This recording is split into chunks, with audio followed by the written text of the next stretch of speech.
Catherine Martin awoke before her alarm clock's 5:30 chime. The affluent McAllister Groveland district in suburban St. Paul was still wrapped in silence. Through her bedroom window, Victorian mansions lined up neatly, beginning to emerge in the dim light. The May morning, heralding the end of spring, was still chilly, with a thin frost coating the window panes. She remembered moving into this house 10 years ago. The joy of acquiring what was considered the finest property in the area, together with her husband David, then a rising executive at First Minnesota Bank, and their young daughter Lily, remained vivid in her memory. Slipping out of bed, Catherine quietly peeked into 8-year-old Lily's room next door. The St. Mary's school uniform hung on a hanger, textbooks neatly arranged on the desk. She smiled at her daughter's peaceful sleeping face. "She's grown into such a good child," she thought as she descended the stairs. As usual, she switched on the coffee maker and began preparing breakfast. The rich aroma of caribou coffee beans began wafting through the spacious kitchen. The modern, predominantly white kitchen was Catherine's pride. On weekends, she would shop at Kowalski's markets, keeping the refrigerator consistently stocked with fresh ingredients. "A perfect day starts with a perfect breakfast," Catherine whispered softly as she whisked organic eggs and toasted whole grain bread. Her efficiency was a source of pride, much like her decade-long career at the major accounting firm Stevenson and Partners. Balancing work and family wasn't easy, but she believed that with proper routines, anything was manageable. At 6:45, footsteps could be heard descending the stairs. The antique grandfather clock in the entrance hall quietly marked time. "Good morning, honey."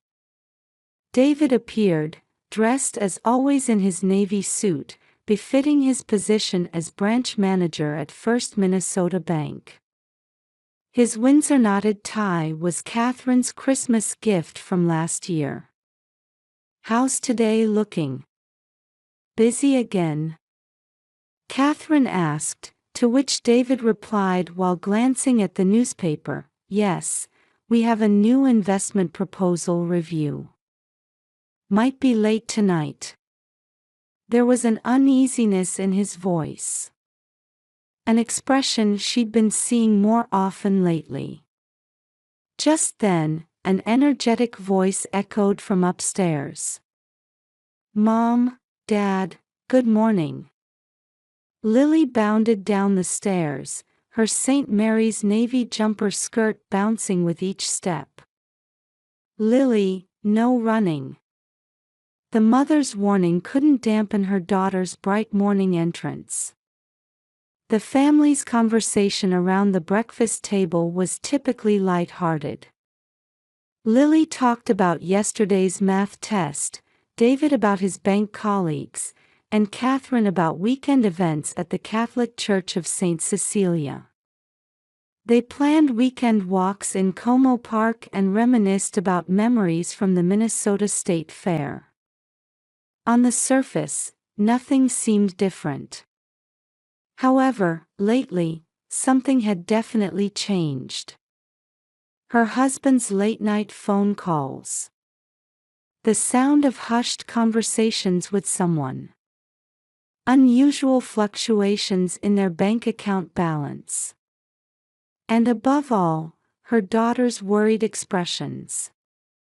Though Catherine sensed these irregularities, she didn't voice her concerns. Surely, it must be work stress. She tried to convince herself of this. That morning too, the breakfast scene appeared normal. Only her husband's behavior was slightly different.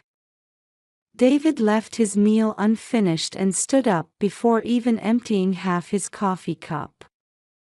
I'm heading out early today, he said, hastily putting on his jacket. He added, but I'll be home early tonight.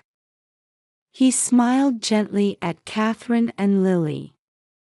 At 4:30 p.m., Catherine arrived at the after-school care center. Though daylight still lingered, the air was gradually growing cooler. The street trees' dense green foliage marked the transition from spring to summer. The center, located on St. Mary's School grounds, was housed in a red brick building that spoke to the area's history. The entrance displayed "After School Club" alongside the school motto, "Faith, Knowledge, and Service." Entering the classroom, she found her daughter concentrated on math workbook exercises. Her friend Amy sat nearby. The two regularly spent their after-school homework time together. On the desk lay the remains of their snack, an apple and empty milk container. Lily ran over joyfully. Her navy jumper skirt was still as neat as in the morning, though her white socks had slipped down slightly. In her backpack, she carefully stored an art project she had completed that day. "Look, I made a present for Dad," Lily exclaimed. A photo frame made of colorful origami paper. "Dear Papa" was written carefully on it. Small stars decorated the frame, reflecting Lily's characteristic cuteness. When Catherine greeted the teacher, Jane smiled kindly. "Lily is such a good child. She finished all her homework today too." On their way to the parking lot, Lily cheerfully talked about her day at school, how the bean sprout she was observing in science class had grown, and how she played jump rope with Amy during recess. These moments were wrapped in the simple happiness of daily life. Mother and daughter got into the car. Catherine's work briefcase sat in the passenger seat, with Lily in the back. The sound of seatbelts clicking echoed in the car. They set off on their usual route home toward the McAllister-Groveland district. "Mom, Dad's been acting strange lately," Lily suddenly said. Catherine's hands tightened on the steering wheel. She glanced at her daughter's reflection in the rearview mirror. "How so?" "He talks to someone in the middle of the night. Yesterday, I heard him say, 'I can't wait any longer.' And then..." Lily hesitated. "And then... I found lots of papers I'd never seen before in Dad's desk, with lots of numbers written on them." Catherine felt her chest tighten. Indeed, her husband's recent behavior had been unusual.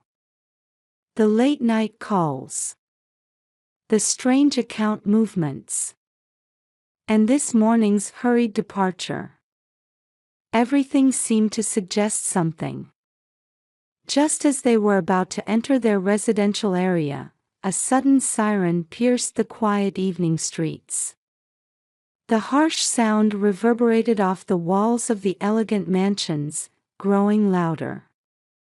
In the rearview mirror, police car lights flashed blue and red. And there wasn't just one. Multiple police vehicles approached, surrounding her car as if planned. What could this be? As Catherine's face showed confusion, the police radio came through clearly. "Suspect vehicle confirmed, establish containment." "Repeat.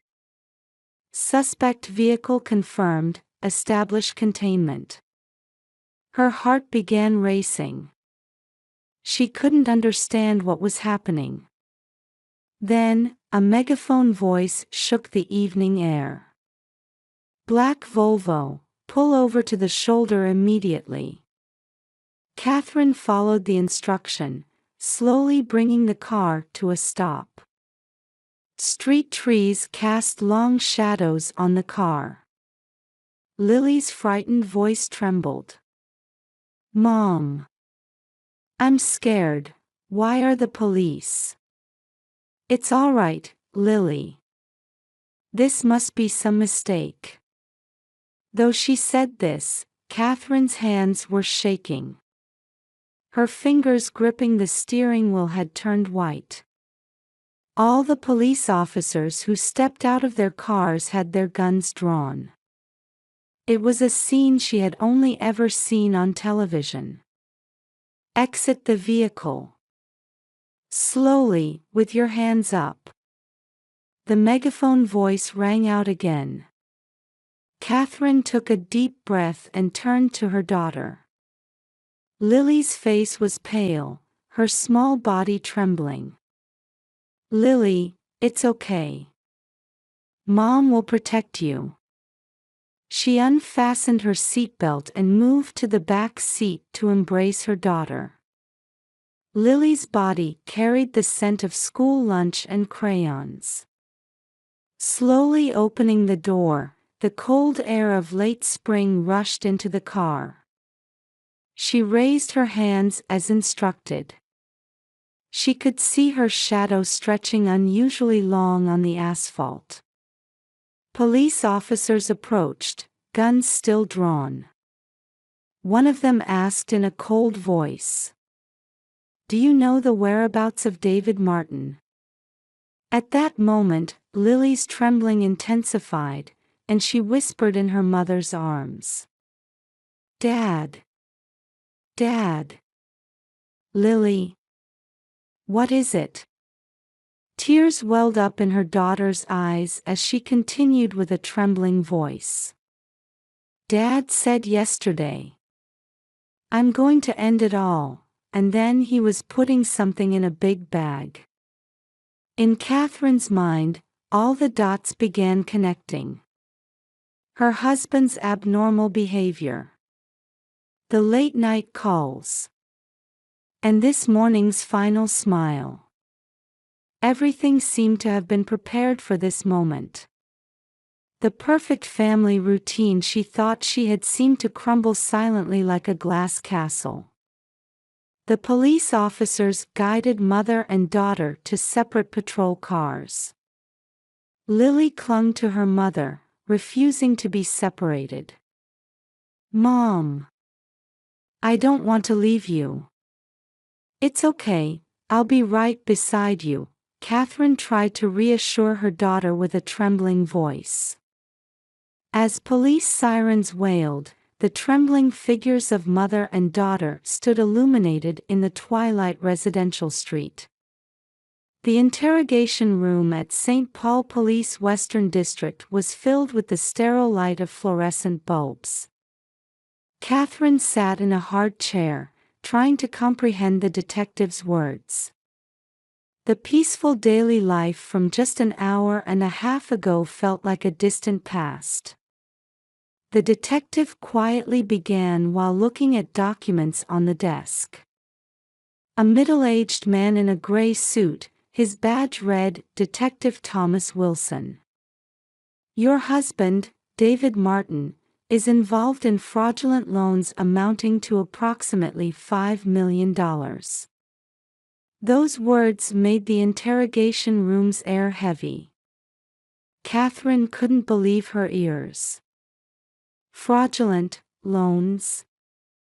It was discovered during First Minnesota Bank's internal investigation. He created multiple fictitious investment projects and misappropriated customer deposits without authorization. Detective Wilson flipped through the documents one by one. There were many familiar signatures lined up. All were David's. What's more serious is that this fraud wasn't committed alone. The detective pulled out a new document. A photograph was attached. "Do you know this woman?" The photo showed a young woman in her mid-20s, wearing a First Minnesota Bank uniform. I might have seen her at bank training sessions. Jennifer Walker. She's been in an intimate relationship with your husband for the past 2 years. Catherine's vision blurred for a moment. 2 years ago. That was right after David had been promoted to branch manager. An affair. Her own voice sounded like someone else's. She's also an accomplice in the fraudulent loans. Customer information leaks, document forgery, fund transfers. She was involved in everything. Detective Wilson continued flipping through documents. However, Walker has been cooperating with us since yesterday. One reason appears to be that your husband was involved with other women besides her. The cold air of the interrogation room constricted Catherine's lungs. A peaceful home. An ideal husband. Everything was crumbling like a castle made of sand.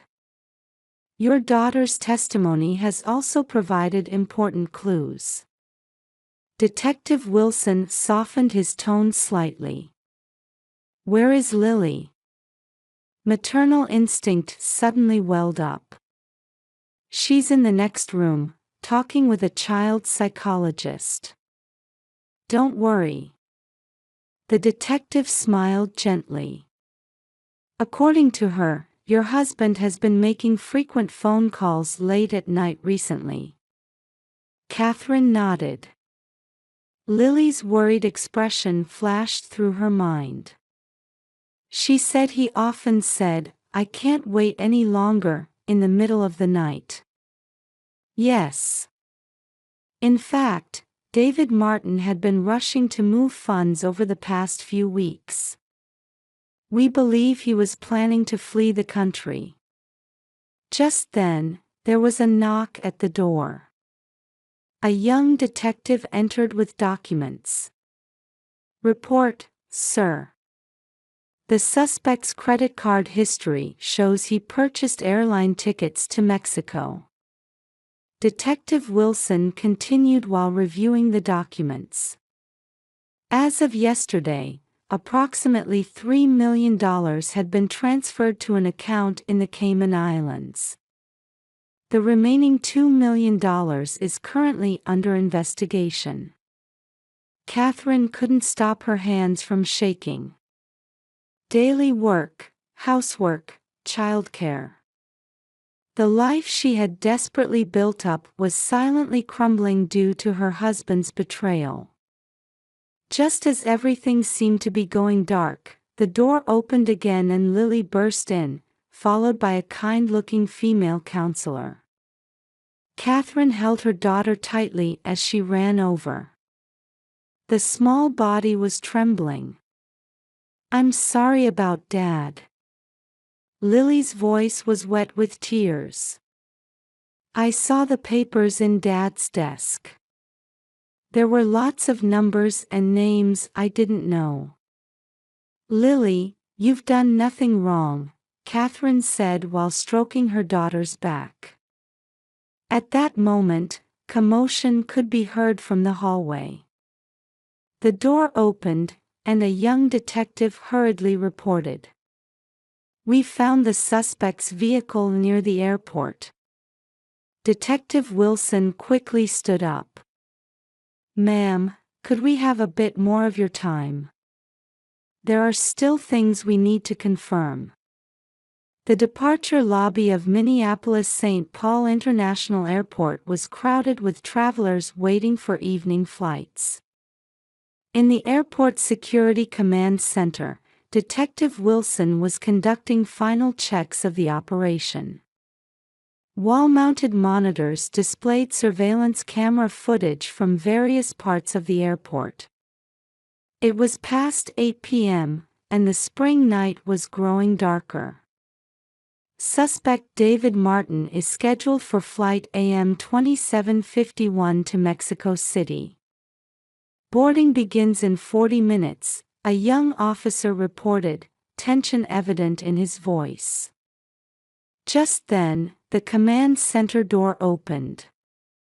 Jennifer, brought from the holding room, appeared with a tired expression.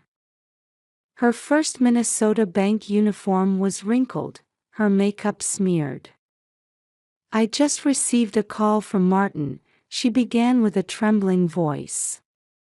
"He apologized for deceiving me, and said this would be his last call." "What exactly did he say?" Detective Wilson leaned forward. "He said he had arranged to meet another woman in Buenos Aires. It wasn't just me. It was all an act for the money." At that moment, the surveillance camera footage switched. A familiar figure appeared near the check-in counter in the departure lobby. Navy suit with a black carry-on case. Without doubt, it was David Martin. Just then, Catherine's mobile phone rang. A call from an unknown number. In the police station interrogation room, she held her breath. "You can answer it," Detective Wilson nodded.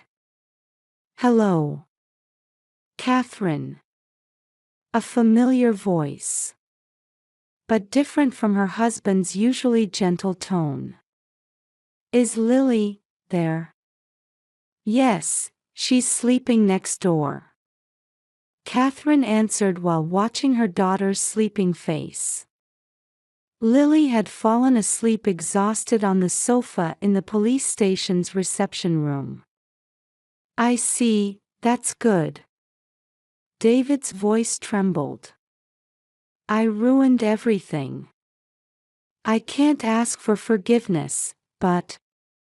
"Why?" Catherine's voice was surprisingly calm. "Were 10 years of marriage and your promises to Lily all lies?" A long silence followed on the other end of the phone. "Not at first." David's voice grew hoarse. "After becoming branch manager, I felt the pressure. It started with small frauds. But once I started..." "And Jennifer?" "The other women? I met her through a client introduction. I thought using her would make it easier to move funds." David's voice broke off. "But in the end, I was the one being used. They had other men too." At that moment, the airport surveillance cameras caught David's movement. He was moving away from the check-in counter, heading toward an emergency exit. Detective Wilson's voice echoed through the airport. "Stop right there." David stopped, still holding the phone. Surrounding passengers scattered with screams. "Catherine, one last thing. The bank account password is Lily's birthday and the date of our first kiss. The remaining funds there, at least for Lily's education." Police officers with drawn guns gradually tightened their containment. "Catherine, please, take care of Lily." The phone call ended. The next moment, security cameras captured the decisive moment. David Martin slowly raised both hands. His carry-on case fell to the floor with a thud. Bundles of cash spilled out. Hours later, at the St. Paul Police Department press conference room, Detective Wilson was explaining the case outline amidst a storm of camera flashes. In the reception room, Catherine held Lily close. Outside the window, the dawn sky was gradually brightening. The story of their broken family had reached its end. However, the new story of mother and daughter was about to begin. As they were leaving the police station, Margaret Smith was waiting for them. Come stay with me. You're not alone. Catherine shed tears at her kind words. The warmth of the community would help ease the difficult days ahead. The next morning's newspapers covered the incident extensively. However, Catherine didn't see those headlines. That morning, she was meeting with a lawyer to begin divorce proceedings. And searching for a new school for Lily. On a night when they seemed to have lost everything, the bond between mother and daughter had grown stronger. The spring sunlight announced the beginning of a new day. 1 year later, a new morning began in the city of Duluth, about 2 hours north of St. Paul by car. A fresh breeze from Lake Superior rustled the maple trees lining the street. "Lily, hurry up." Catherine's voice rang out from a modest house.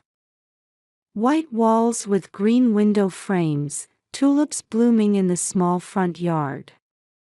It had been half a year since they moved into this house. Coming.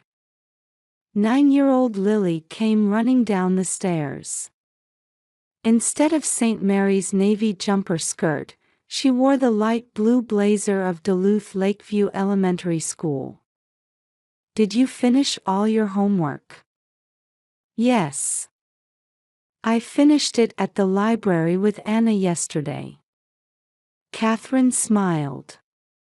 Anna was a neighborhood girl they met right after moving. The two quickly became best friends. Lily had adapted to the new environment much faster than expected. On the breakfast table, dishes were set for two as usual. Oatmeal and fruit, and Catherine's beloved caribou coffee. The days of setting the table for three felt like a distant past. "Hey Mom," Lily began quietly while stirring her oatmeal. "Can I go see Dad next week?" Catherine's hand paused for a moment. David had received a 10-year prison sentence for fraudulent loans and embezzlement. Father-daughter visits at Stillwater Prison were permitted only once every 2 months.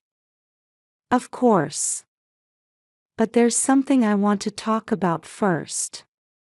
Catherine looked straight into her daughter's eyes. "The trials for Dad and Jennifer are all finished, and the compensation payments have been decided. All the Martin family assets would be seized as compensation to First Minnesota Bank. The house in St. Paul, David's retirement funds, everything was lost." However, Catherine had fought desperately to protect her daughter's education fund. "But Lily's college fund is safe. Mom will definitely—" "I know," Lily interrupted her mother's words. "I see you working late every night." Catherine felt her throat tighten. Since transferring to Stevenson and Partners' Duluth branch, she had been working desperately. In addition to her day job, she also did accounting consulting work from home at night. Lily always greeted her exhausted mother with a warm smile when she returned home. And Catherine brought up a new topic. "Aunt Margaret is coming to visit next weekend." Lily's face brightened. Margaret Smith had supported them continuously since the incident. Using her experience as a former counselor, she provided emotional support and helped with everything from arranging the move to introducing the new school. "Yay! Aunt Margaret can meet my new friends." Just then, the doorbell rang. "Good morning." With a cheerful voice, their neighbor Sarah Johnson peeked in. She drove Lily to school every morning. "Sarah, thank you so much." "Don't mention it." My daughter Amy seems happier with Lily around too. The new community was warmer than expected. The people of Duluth accepted Catherine and Lily without prying into their past. Mom, I'm going now. Lily stood up. Catherine hugged her daughter tightly. Take care. Have a wonderful day. The sky visible through the window was crystal clear blue. Beyond Lake Superior, the morning sun was rising to herald a new season. At 9 a.m., Catherine headed to her branch office. New project documents were piled on her desk. There had even been talk of promotion. The year of desperate work was slowly bearing fruit. During lunch break, she met with her colleague Jane at the nearby cafeteria. Catherine, about that matter, Jane began while picking at her organic salad. Have you thought about the teaching position at Duluth Community College? If it's evening part-time, you could balance it with your current job. A teaching position utilizing her accounting experience. New possibilities were gradually expanding. At 3 p.m., her mobile phone rang. She tensed for a moment at the unknown number, but it was her lawyer. Mrs. Martin, the settlement payment from David has been completed. The compensation from Jennifer Walker will also be transferred next week. In the evening, after finishing work, Catherine stopped by the lakeside park. Sitting on a bench, she gazed at the peaceful sunset. A year ago on that day, she thought she had lost everything. But the truly important things remained with her. Mom! Lily waved from across the park. Her daughter's smile getting out of Sarah's car shone in the sunset. Hey Mom, guess what? The teacher praised me today, Lily said excitedly, showing her writing assignment. The theme was, My Treasure. It read, My treasure is my mom's smile. Even when things are hard, Mom keeps moving forward, she's my hero. I want to keep making new memories with Mom. Catherine held her daughter tightly. The spring breeze gently caressed their hair. Here in this city, their new life had truly begun.